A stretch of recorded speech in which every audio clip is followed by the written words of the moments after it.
Hello, welcome to this video. This video is to introduce introduce some new piece of equipment that we're using, as well as giving you an intro into exercise 1 and exercise 2 of experiment number 8.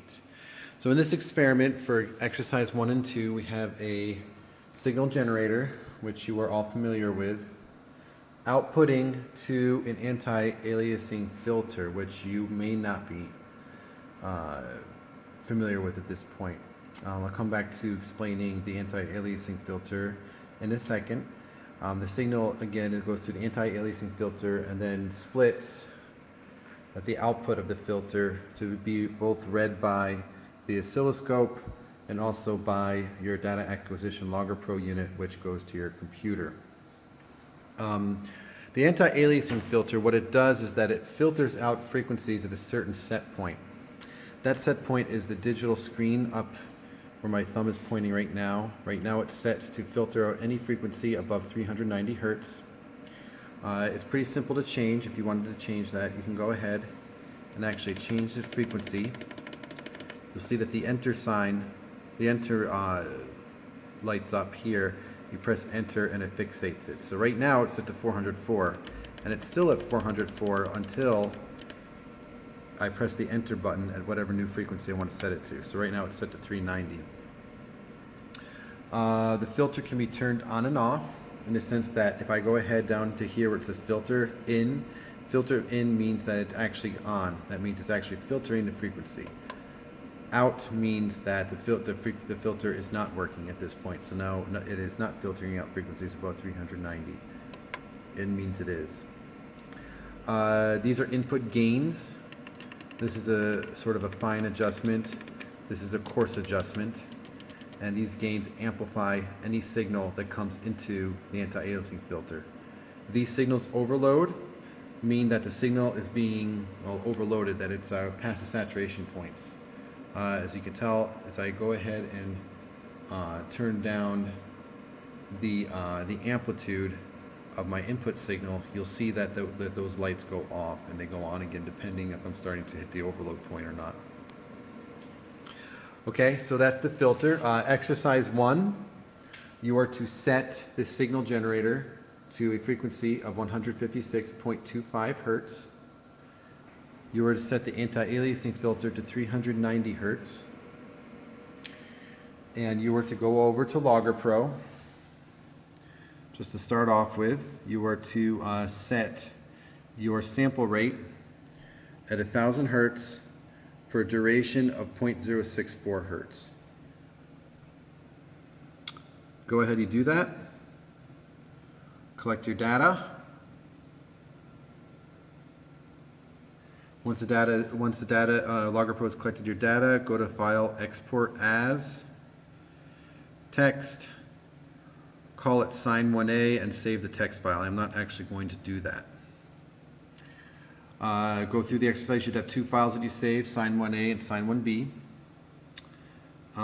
Once you are done with that, you need to go to MATLAB. Now, if you don't have MATLAB currently on your computers, you need to get a version of MATLAB on it, but I would assume that all of you do.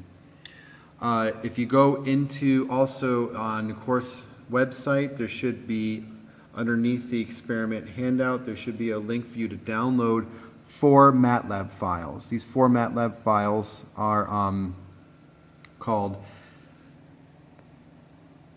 Import Data, Periodogram, Power Spectrum, and Window. All those are the 4 MATLAB files that should be located in a zip file. So unzip them, put them into a designated folder on your computer.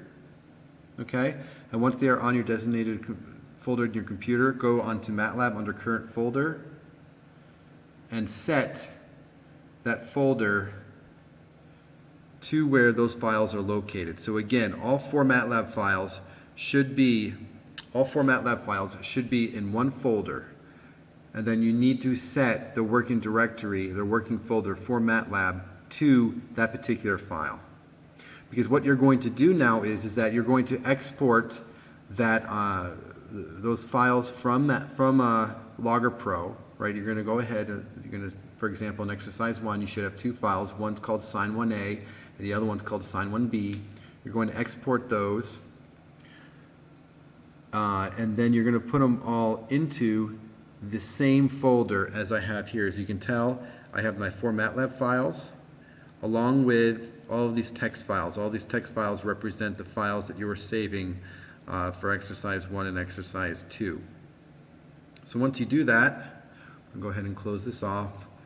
In order to run this program, what these MATLAB files are doing is running a fast Fourier transform on the data that you collected using LoggerPro. LoggerPro collected the signal from the output of the signal generator through the filter.